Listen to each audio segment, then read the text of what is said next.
Ada 3 kaleng Coca-Cola. 3 kaleng itu diproduksi di pabrik yang sama, dibuat dengan bahan yang sama. Kemudian ketika tiba saatnya, datang sebuah truk ke pabrik membawa kaleng-kaleng Coca-Cola itu untuk didistribusikan ke banyak tempat yang berbeda. Tempat yang pertama adalah supermarket lokal. Kaleng Coca-Cola itu diturunkan, kemudian dipajang di rak bersama kaleng minuman yang lainnya. Coca-Cola itu diberi harga Rp4.000. Tempat distribusi yang kedua adalah pusat perbelanjaan besar. Di sana Coca-Cola diturunkan.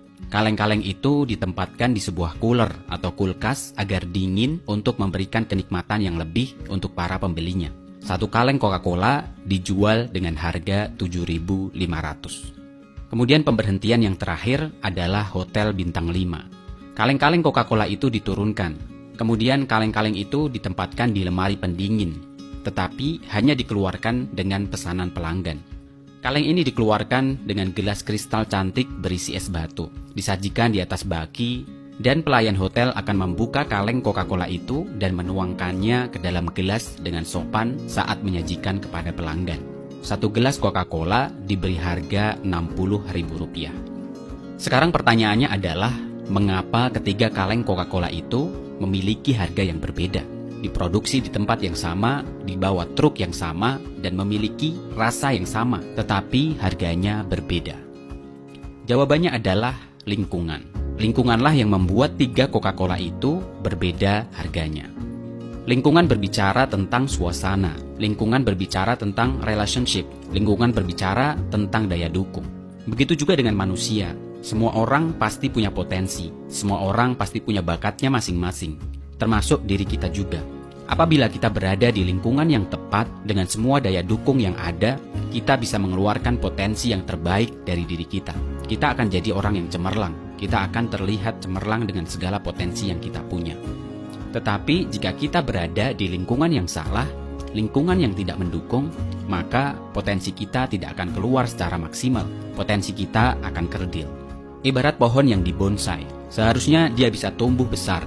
Seharusnya dia bisa sangat lebat, seharusnya dia bisa berbuah sangat banyak. Tetapi karena tidak ada daya dukung atau justru dikekang, pohon itu menjadi kerdil. Orang yang sama, bakat yang sama, kemampuan yang sama, hasilnya akan sangat berbeda jika berada di tempat yang berbeda. Tetapi sebelum kita memilih lingkungan, kenali terlebih dahulu nilai daripada diri kita, yang kiranya bisa menjadi identitas kita. Kita pasti punya bakat, mungkin di komputer, otomotif, analisa, menulis, menghitung, menggambar, dan lain sebagainya. Kenali potensi kita, dan kemudian carilah lingkungan yang bisa mendukung potensi kita itu. Lingkungan bisa jadi bentuknya sekolah, jurusan kuliah, bidang pekerjaan, dan lain sebagainya.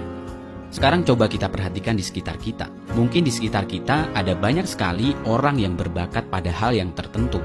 Misalnya bakat menggambar, bakat seni, bakat bernyanyi, dan lain sebagainya. Tetapi mereka belum menemukan tempat yang mendukung. Akhirnya mereka terpaksa bekerja di bidang yang sebenarnya bukan jiwa mereka. Hasilnya orang itu tidak begitu menikmati pekerjaan dia sekarang. Atau mungkin itu justru diri kita. Misalnya kita berbakat di bidang menulis, tetapi harus bekerja sebagai pegawai bank misalnya. Atau kita berbakat di bidang otomotif, kita tahu betul tentang mesin, tetapi kita harus bekerja sebagai tukang masak di sebuah restoran misalnya. Memang itu adalah pilihan masing-masing individu. Memang kadang karena terdesak kebutuhan, kita harus mengambil segala peluang yang ada, meski harus mengorbankan idealisme, bakat atau skill yang kita miliki. Tapi paling tidak kita sadar, jadikan itu sebagai sebuah batu loncatan saja. Tetap lebih baik jika kita memiliki impian untuk bekerja di bidang yang kita sukai, di bidang yang kita punya potensi di situ, dan tentunya jika kita bekerja di situ, kita akan bahagia jika melakukan pekerjaan kita itu. Selamat mencari bakat dan potensi kita, dan selamat mencari lingkungan terbaik untuk diri kita. Dan jadilah diri kita yang terbaik.